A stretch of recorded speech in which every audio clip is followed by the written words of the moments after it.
Good morning. നമ്മൾ കഴിഞ്ഞ ദിവസം എടുത്തുകൊണ്ടിരിക്കുന്നത് കൈൻഡ്സ് ഓഫ് കമ്പനീസ് ആണ്.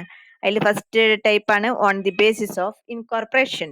അപ്പൊ അതിൽ ചാർട്ടേഡ് കമ്പനീസ് ഉണ്ട്, സ്റ്റാറ്റ്യൂട്ടറി കമ്പനീസ് ഉണ്ട്, രജിസ്റ്റേർഡ് കമ്പനീസ് ഉണ്ട്. Next on the basis of liability, മെമ്പേഴ്സിന്റെ ലയബിലിറ്റി അനുസരിച്ച് എങ്ങനെ നമുക്ക് കമ്പനീസിനെ ക്ലാസിഫൈ ചെയ്യാം.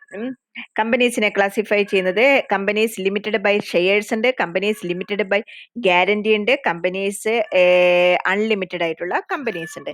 എന്താണ് കമ്പനീസ് ലിമിറ്റഡ് ബൈ ഷെയർസ്? നിങ്ങൾ ഓൾറെഡി ഇത് തേർഡ് സെമ്മിൽ കോർപ്പറേറ്റ് അക്കൗണ്ടിങ്ങിൽ പഠിച്ചിട്ടുണ്ടായിരിക്കും കേട്ടോ. പിന്നെ ഇതിന്റെ ഒരു ഇത്തിരി ഭാഗം നിങ്ങൾ സെക്കൻഡ് സെമ്മിൽ ഫിനാൻഷ്യൽ അക്കൗണ്ടിങ്ങിലും പഠിച്ചിട്ടുണ്ടായിരിക്കും. അപ്പൊ അതുകൊണ്ട് ഇത് വലിയ പ്രശ്നമുള്ള ഏരിയ അല്ല. കമ്പനീസ് ലിമിറ്റഡ് ബൈ ഷെയർസ് എന്ന് പറയുന്നത് companies having the liability of its members limited by the memorandum to the amount if any. ഒരു കമ്പനിയുടെ മെമ്മോറാണ്ടം വളരെ ഇമ്പോർട്ടന്റ് ആയിട്ടുള്ള ഒരു ഡോക്യുമെന്റ് ആണ് മെമ്മോറാണ്ടം ഓഫ് അസോസിയേഷൻ. അതിൽ പറഞ്ഞിട്ടുണ്ടായിരിക്കും ഷെയർസ് എടുക്കുന്ന ഓരോ മെമ്പേഴ്സിനുമുള്ള ലൈബിലിറ്റി എങ്ങനെയായിരിക്കും, ലിമിറ്റഡ് ആയിരിക്കും. ഈ മെമ്പേഴ്സ് എന്ന് പറയുന്നത് scattered all over the country ആയിരിക്കും. മറ്റുള്ളവരുടെ ലൈബിലിറ്റി ഒക്കെ ഏറ്റെടുക്കാൻ നമ്മളാരാ? ആ പണി നമ്മൾ ആ ഏരിയയിലേക്ക് നമുക്ക് പോകാൻ പറ്റില്ല. നമുക്ക് നമ്മുടെ ലൈബിലിറ്റി മാത്രമേ ഏറ്റെടുക്കാൻ പറ്റുള്ളൂ, അല്ലെ? അപ്പൊ അങ്ങനെയുള്ള ലൈബിലിറ്റിയാണ് ലിമിറ്റഡ് ബൈ ഷെയർസ്. അത് പ്രത്യേകമായിട്ട് എത്രയാണെന്ന് അതിൽ പറഞ്ഞിട്ടുണ്ടായിരിക്കും. അപ്പൊ അവര് അതനുസരിച്ചായിരിക്കും ലൈബിലിറ്റി റേസ് ചെയ്യുമ്പോൾ പേ ചെയ്യുന്നത്. അവരുടെ ഷെയർസിന്റെ എമൗണ്ട് പേ ചെയ്യുന്നതായിരിക്കും. അതോടൊപ്പം തന്നെ അതിനപ്പുറമായിട്ട് അവർക്ക് ഒരു ലൈബിലിറ്റിയും ഉണ്ടായിരിക്കില്ല. ഓക്കെ. അടുത്താണ് companies limited by guarantee. Companies limited by guarantee എന്ന് പറയുന്നത് അങ്ങനെയുള്ള കമ്പനീസിനെ നമ്മൾ പറയുന്നത് having the liability of its members limited by the memorandum. നേരത്തെ പറഞ്ഞ പോലെ തന്നെ മെമ്മോറാണ്ടത്തിൽ പ്രത്യേകമായി പറഞ്ഞിട്ടുണ്ടായിരിക്കും. അതോടൊപ്പം തന്നെ മെമ്മോറാണ്ടത്തിൽ അതിന്റെ കോൺട്രിബ്യൂഷനെ കുറിച്ച് പറഞ്ഞിട്ടുണ്ടായിരിക്കും. ഇങ്ങനെയുള്ള amount is only required when the companies wound up. Wind up ചെയ്യുന്ന സമയത്ത് മാത്രമേ ഏത് വരുന്നുള്ളൂ, ഈ ലൈബിലിറ്റി അവിടെ റേസ് ചെയ്യുന്നുള്ളൂ. ഇങ്ങനെയുള്ള കമ്പനീസ് ഷെയർ ക്യാപിറ്റൽ ഉണ്ടാകാം, ഉണ്ടാകാതിരിക്കാം. Generally without share capital for non trading purpose. സാധാരണയായിട്ട് നോൺ ട്രേഡിംഗ് പർപ്പസിന് വേണ്ടിയിട്ട് ഫോം ചെയ്യുന്ന കമ്പനീസ് ആണ്. എന്തെങ്കിലും കാരണവശാൽ പെട്ടെന്ന് വൈൻഡ് അപ്പ് ചെയ്യുന്ന സമയത്താണ് ഏത് ലൈബിലിറ്റി അവിടെ റേസ് ചെയ്യുന്നത്? കമ്പനീസ് ലിമിറ്റഡ് ബൈ ഗ്യാരണ്ടി എന്നുള്ള ഇത് വരുന്നുള്ളൂ. അതായത് സ്പോർട്സ് പർപ്പസിന്, കൾച്ചറലിന്, ചാരിറ്റി, കൊമേഴ്സ്, ആർട്ട് ഇതിനൊക്കെ പ്രൊമോട്ട് ചെയ്യുന്നതിന് വേണ്ടിയിട്ട് ചിലപ്പോൾ ക്ലബ്ബുകളൊക്കെ ഉണ്ടായിരിക്കില്ലേ, അങ്ങനെയുള്ള കമ്പനീസ് ഒക്കെ ആയിട്ട് വരുന്നത്. അൺലിമിറ്റഡ് കമ്പനീസ് എന്ന് പറയുന്നത് a company limited by shares, a company limited by guarantee or unlimited company. ഇതാണ് company formed by either ഇങ്ങനെയുള്ളതും.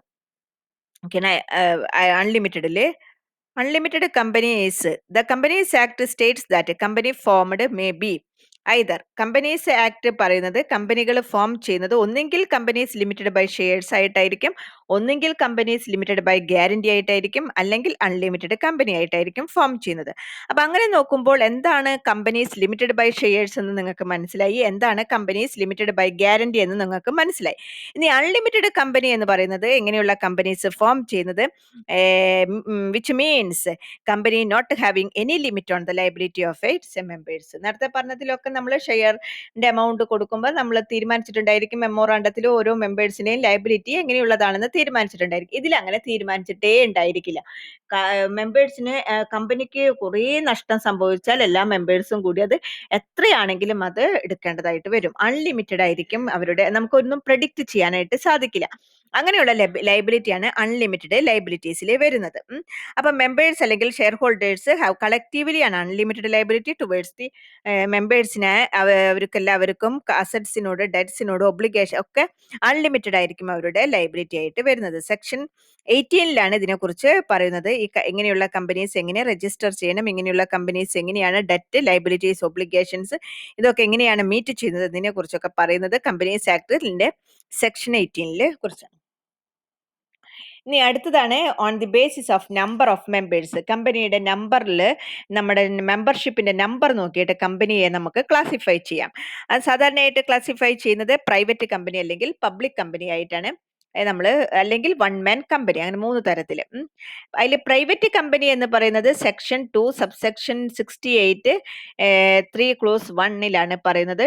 Companies act 2013 പറയുന്നത് മിനിമം നമ്പർ ഓഫ് 2 പേഴ്സൺസ്, 2 പേര് കൂടിയിട്ട് ഒരു കമ്പനി ഫോം ചെയ്യുമ്പോൾ അതിനെ നമുക്ക് എന്ത് പേരിട്ട് വിളിക്കാം? പ്രൈവറ്റ് കമ്പനി എന്ന് പേരിട്ട് വിളിക്കാനായിട്ട് സാധിക്കും.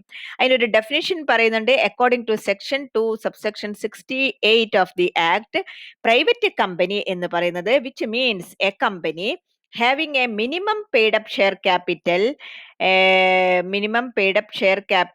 and which is by its articles. Minimum paid up share capital അതിൽ ബ്രാക്കറ്റിൽ കൊടുത്തിട്ടുണ്ട് 1 lakh rupees or such higher paid up share capital omitted by the company's amendment. അതായത് 2 പേരാണെങ്കിലും മിനിമം അവർക്ക് 1 lakh rupees ഉണ്ടായിരിക്കണം. അപ്പൊ അങ്ങനെ നോക്കുമ്പോൾ അതിന്റെ ആർട്ടിക്കിൾസിൽ പ്രത്യേകം പറഞ്ഞിട്ടുണ്ട്, restrict the right to transfer its shares. Shares ഒരിക്കലും അതിൽ റെസ്ട്രിക്ഷൻ വരുന്നുണ്ട് അതിന്റെ ട്രാൻസ്ഫറിൽ. അതുപോലെ തന്നെ except in case of 1 person company limits the number of its members to 200. 1 person കമ്പനിയിൽ ഒഴിച്ച് മറ്റുള്ള കമ്പനീസിനൊക്കെ പ്രൈവറ്റ് കമ്പനിയിൽ അതിന്റെ കമ്പനീസിന്റെ മെമ്പേഴ്സിന്റെ നമ്പർ 200 വരെയാണ് അവിടെ റെസ്ട്രിക്ട് ചെയ്തിട്ടുള്ളത്. Provided that where 2 or more persons hold 1 or more shares in a company jointly.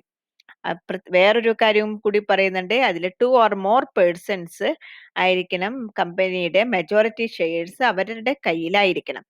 They shall for the purpose of this clause be treated as a single member.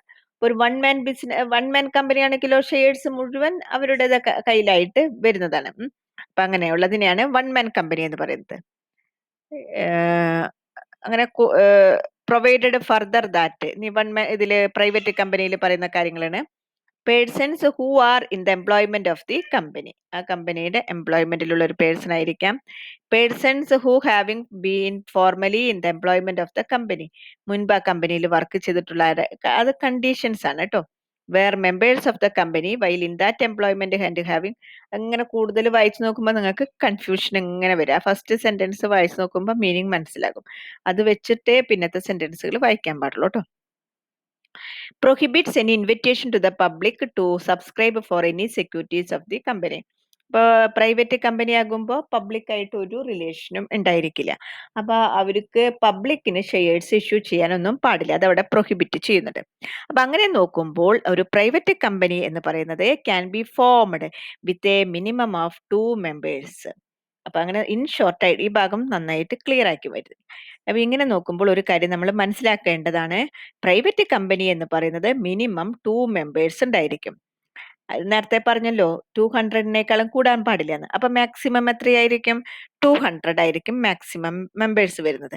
And no minimum paid up share capital requirements and will now apply for incorporating the private company. Paid up share ക്യാപിറ്റലിന് അങ്ങനെ ഒരു minimum ഇത്ര വേണം എന്നൊന്നും പ്രത്യേകം പറയുന്നില്ല. അതുപോലെ തന്നെ പബ്ലിക്കിനെ ഒരിക്കലും ഇൻവൈറ്റ് ചെയ്യാൻ പാടില്ല. ഷെയർസ് ഇഷ്യൂ ചെയ്തിട്ട് ഒരു തരത്തിലും പബ്ലിക്കിനെ ഇൻവൈറ്റ് ചെയ്യാൻ പാടില്ല. ഷെയർ ട്രാൻസ്ഫർ റെസ്ട്രിക്ട് ചെയ്തിട്ടുണ്ടായിരിക്കും മെമ്പേഴ്സിന്റെ ഇടയിൽ. It must add the words. അതുപോലെ തന്നെ കമ്പനിയുടെ പേരിന്റെ കൂടെ പ്രൈവറ്റ് ലിമിറ്റഡ് എന്ന് കൂടി ചേർത്തിട്ടുണ്ടായിരിക്കണം. ഇതൊക്കെയാണ് അതിലെ കണ്ടീഷൻസ് വരുന്നത്. The act of 2013 increase the number of members from 50 to 200. അങ്ങനെ 1956 കമ്പനീസ് ആക്ടിലൊക്കെ മിനിമം 2, മാക്സിമം 200. 2013 അതില് മെമ്പേഴ്സിന്റെ നമ്പർ കൂട്ടിയിട്ടുണ്ട്. 2 നിന്ന് എത്ര മെമ്പേഴ്സിലേക്ക് വന്നിട്ടുണ്ട്? 50. Further the restriction to invite public to subscribe shares or debentures have been extend to all types of securities. അതുപോലെ തന്നെ പബ്ലിക്കിന് ഒരു കാരണവശാലും ഇൻവൈറ്റ് ചെയ്യാൻ പാടില്ല. ഷെയർസ് ഇഷ്യൂ ചെയ്തിട്ട് മാത്രമല്ല, ഡിബഞ്ചേഴ്സ് ആണെങ്കിലും ഗ്യാരണ്ടീസ് ആണെങ്കിലും ഒരു തരത്തിലുള്ള സെക്യൂരിറ്റീസിലും അവർ ഇൻവൈറ്റ് ചെയ്യാനായിട്ട് സാധിക്കില്ല. അതുകൂടാതെ act of 2013 prohibits acceptance of deposits from public. Private company പബ്ലിക്കിന്റെ കയ്യിൽ നിന്ന് ഒരു തരത്തിലുള്ള ആക്സെപ്റ്റൻസും സ്വീകരിക്കാൻ പാടില്ല. ഇതൊക്കെയാണ് പ്രൈവറ്റ് കമ്പനിയുടെ ക്യാരക്ടറിസ്റ്റിക്സ് അല്ലെങ്കിൽ ഫീച്ചേഴ്സ്. നന്നായിട്ട് പഠിക്കാം കേട്ടോ. Okay, thank you.